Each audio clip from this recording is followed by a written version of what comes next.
Hello dear students, a very warm welcome to all the students of class 10th. Students, today I am going to teach you lesson number 1 from your English book First Flight, which is A Letter to God written by G.L. Fuentes. It's a very interesting story highlighting extreme faith in God. So, without wasting any time, let us begin it. So, you all write a letter to your relatives sometimes, don't you? But has any of you written letters to God anytime? I don't think so. We do not write letters to God, never. So, let's know who wrote this letter to God and why.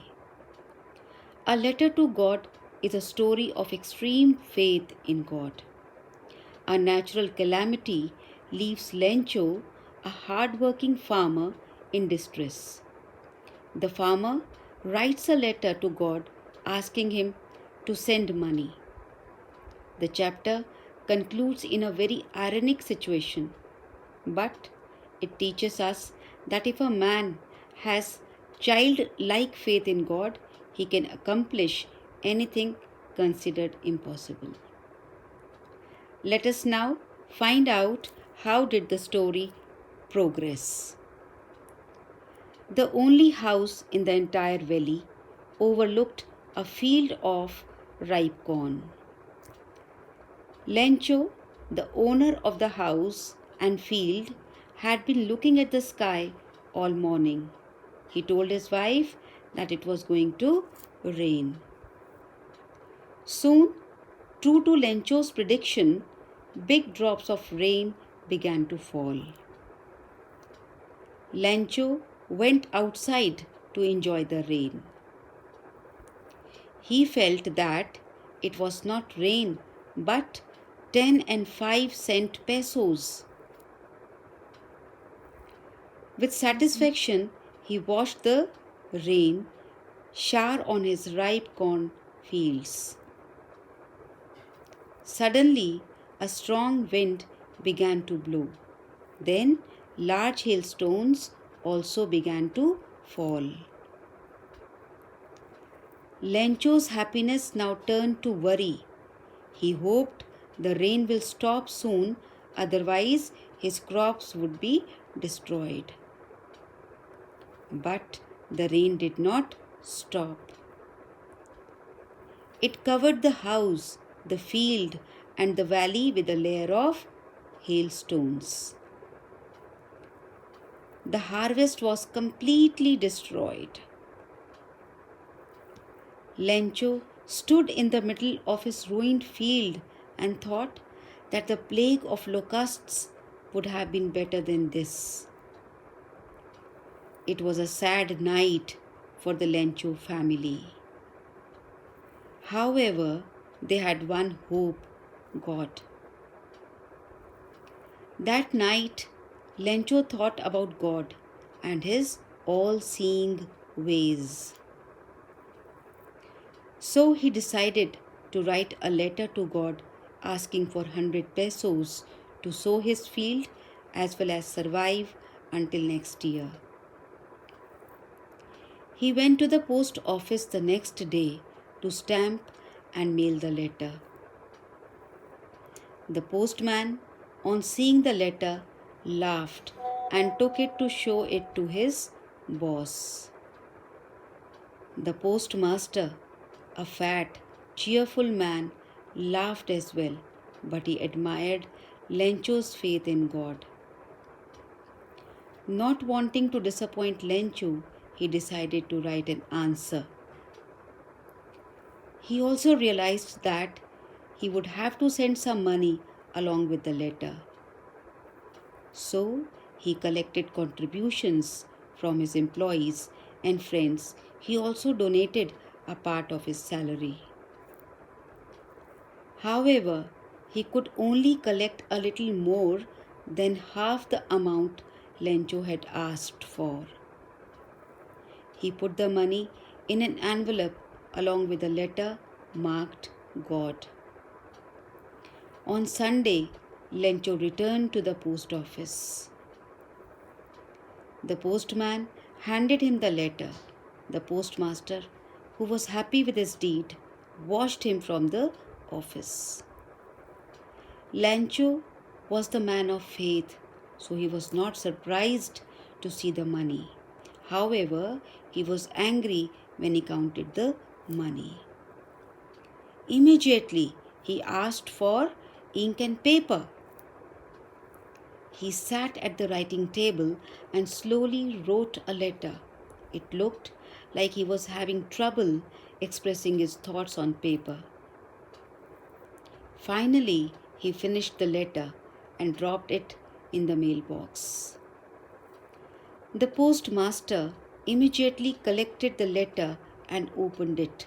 In the letter, Lencho had written that of the 100 pesos, only 70 pesos reached him. He needed 30 pesos more. But he asked God not to send it through the post office. He believed that people at the post office were thieves who stole his 30 pesos. I will now tell you about the two main characters of the lesson. One is Lencho, the protagonist, and the other is the postmaster. Lencho was a hard-working and poor farmer, always worked as an ox in his field. He worked very hard to support his family and fulfill their needs. He was an optimist, so when his crops were completely destroyed by the hailstorm, he became worried about his family. But he believed that God would help him in this difficult situation. Lencho was an innocent atheist who did not know that there was no such a living person as God who could send him money to fulfill his needs. But due to his firm faith in God, he requested him to send him 100 pesos. And the second main character is the postmaster, a fat, amiable means friendly, amiable fellow who helped Lencho to retain his faith in God. He gave a part of his salary in the charity for Lencho on behalf of God.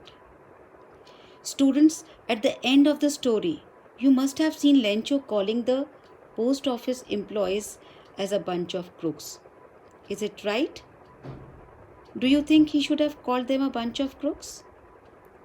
But don't consider him thankless or insane. No, not this. He was actually unaware of the reality. He became sad when he found 70 pesos and not 100. Therefore, he used these words because he believed that the post office employees had stolen 30 pesos out of 100 pesos sent by God for him.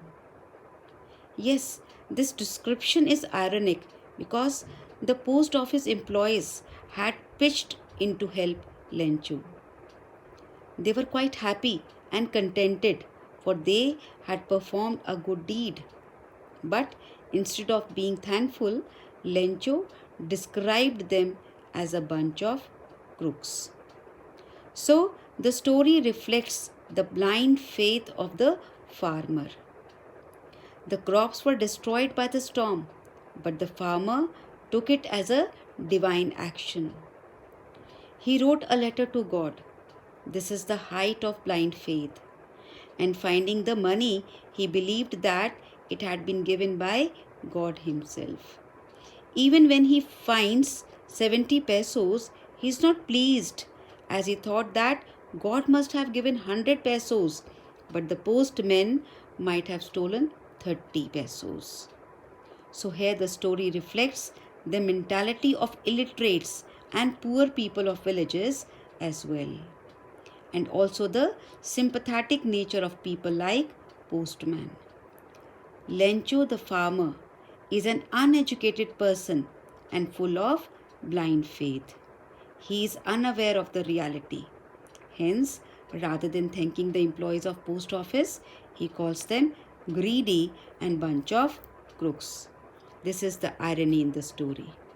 On the other hand, the postmaster, who was moved by the innocence of the farmer, never expected such response of the farmer.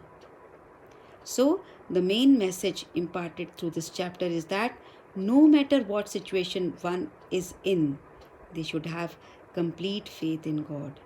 Even if they don't achieve the desired results, one should never lose their faith in God and always believe that all their problems would be solved in due course of time. So, that's all for today. Thank you.